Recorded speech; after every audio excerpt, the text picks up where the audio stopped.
Good morning, everyone. Omari, Richins here. About to do some more reading.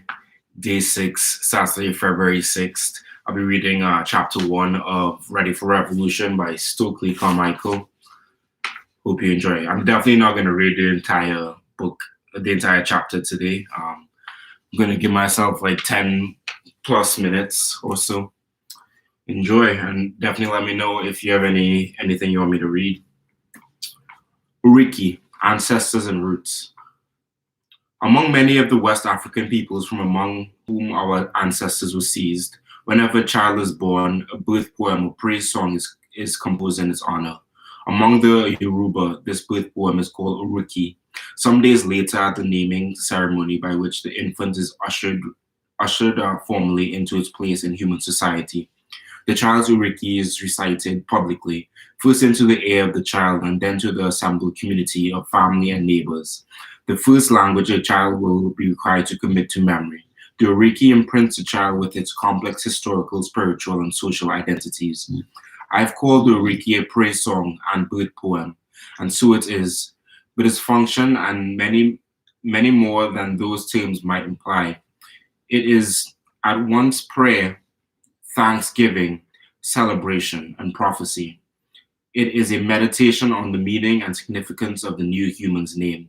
It is an evocation of the strong deeds, character, and praise names of the infant's ancestors. And perhaps most important, it is an optimistic attempt to project and define in desirable ways the child's future, personality, and life prospects. By invoking lineage, the Oriki is ultimately about spiritual inheritance, that eternal life force that has many names. Ace among Yorubas, Magara among Dogon, Ike among among the Igbo, which we received from our ancestors, a vital force of which we in each generation, not only the contemporary incarnations, and which in turn we pass on to our children and they to theirs, so that lineage never dies. So as we have seen, Oriki, while memory and history is also character, at once both individual and collective. Individual because each human being has his or her particular and unique Oriki. Collective because being anchored in lineage is fundamentally about group identity. We Africans know that each individual one of us is ultimately the sum of that long line of ancestors, spiritual forces and moral arbiters who have gone before to produce us. The psychic forces of which we all come. In this sense, Oriki is a salute to family. It is also inheritance one acquires.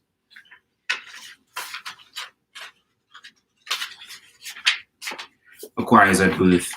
No one composes his or her own, but although in the changed circumstances of our diaspora, I have myself written this section.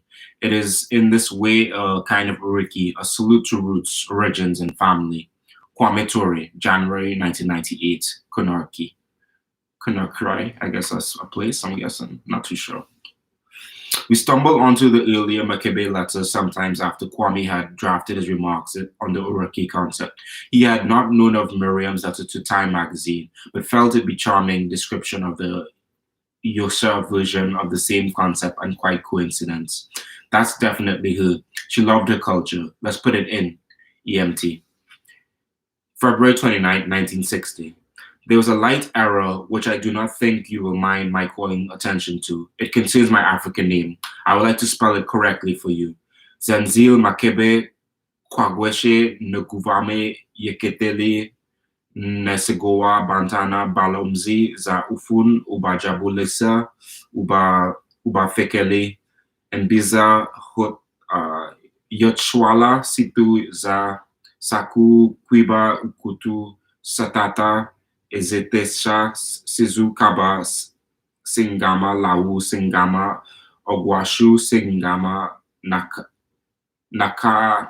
Nakamla Nagiti. The reason for its length is that every child takes the first name of the male ancestors. Often following the first name is a descriptive word or two, telling about the character of the person, making a true African name somewhat like a story. Miriam Makeba. I was born in the house of my father, built for his family at 54 Oxford Street at the bottom of the 42 steps in the city of Port of Spain, Trinidad. Shout out to Trinidad.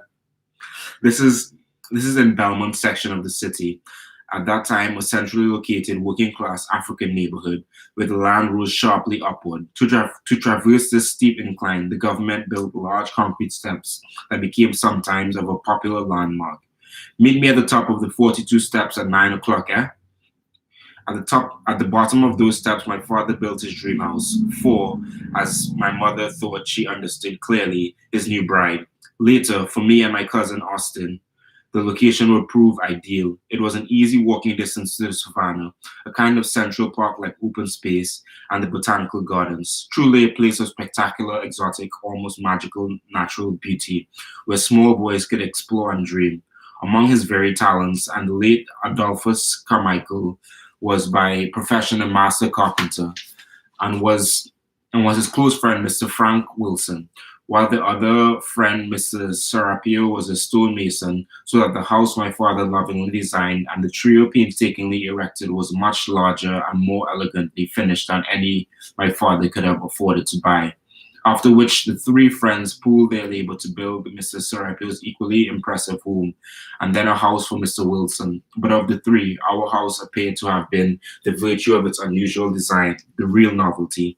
So much so, in fact, that the consensus in the communities of Belmont and neighboring East Dry River was that Mr. Carmichael had built his family a mighty grand house. Yeah, we? Mighty grand house, we? I don't know why I say yes. Automatic translation there, man. Okay, back to the story. Most astonishing to visitors was a system of movable walls that, when rolled back, created a single large room. The space thus created was greatly in demand and as a venue for weddings, birthdays, and similar celebrations by friends, families, and neighbors. Consequently, music, dancing, and joyous gatherings of all kinds, good fellowship and fetes, as Trinidad's Africans call them, were common in the home where I was born. They were an integral part of the ambience of our early childhood, which may be why, to this day, like any good African, our joy, uh, our joys loves to party, and that is, when possible and appropriate. Something else in the neighborhood almost certainly continued strong to aspect of my personality. At the top of the 42 steps was a pan yard, which is the local term for the home base of the steel pan. Our resident band was called Casablanca. Traditional rivals at Carnival of the Crosstown Power called themselves Invaders. I know Invaders are still around. I don't know if Casablanca is still around. In those days, and almost certainly true today, no African neighborhood in Port of Spain could even think of holding its head up without a steel band to call its own. Casablanca was ours. Win or lose, we supported them at Carnival. Two of our cousins even beat Pan with Casablanca. Two distant cousins, Tanta Elaine might sniff, not entirely sure she approved of the raffish, combative, not all respectable elements, the vagabonds and bad johns, and who were attracted to the steel bands. These were the same urban youth, the Trinidad equivalent of the rude boy posses, who would later create reggae in Jamaica. But nonetheless, the 1 year in memory that Casablanca took first prize in the Carnival Panorama, an annual battle of the steel bands, the entire neighborhood erupted in leaping, dancing paroxysms of pride and celebration. One big fete for True Boy. Even the most obdurate, grimly respectable elements of the community were drawn into the spontaneous exuberance. For the moment, the Pan men were magically and instantly transformed from bad johns and vagabonds to local heroes.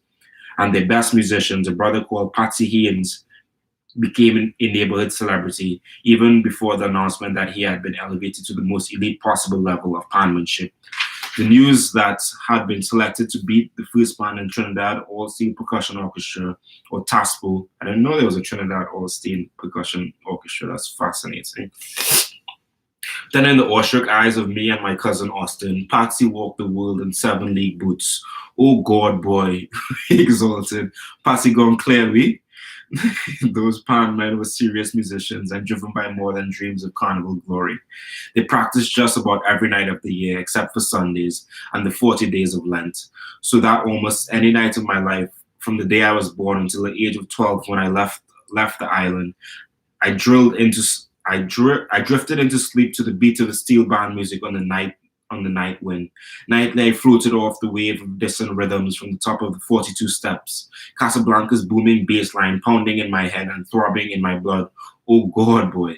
I cannot imagine that the constant, distant, almost subliminal music and the frequent communal festivity inside the house kind of fail to imprint themselves on my developing consciousness in important ways. The Igbo man Olodua Equiano, the African who first addressed the world in written English, began his 1987 masterpiece talking about his Igbo homeland with the words, "We are mostly a nation of poets, musicians, and dancers." He could have been talking about Trinidad of my youthful memories. Diaspora means survival. Like most African families of the diaspora, my family is a collection of people who are ordinary in extraordinary ways. I claim no special distinction for us. Like all my neighbors and friends in the surrounding communities, whether in Trinidad, the Bronx, Mississippi, we are simply the survivors of dispersal. Although I was born in Trinidad, in a real sense, it would be inaccurate, actually incomplete would be a better word to call me Trinidadian. Ultimately, our roots are in Africa, but in a more immediate and recent sense, they are truly pan-Caribbean. Consider, my mother's mother was born in Montserrat to an Irish planter and his wife, an African woman, said to have been his former slave. But my mother was born in the U.S. Canal Zone in Panama, from whence, as a child, she returned to the care of the maternal relation in the Emerald Isle, as Montserrat is known, while her parents and other siblings left for New York. I think there was a problem with her birth certificate. Later, as a young woman, my mother went to the U.S. consulate in Trinidad, seeking to reunite with her parents in America. Again, the fateful missing birth certificate delayed her long enough for young Adolphus Carmichael to meet, court, and marry her. This naturally delayed the reunion with her parents in New York for some years.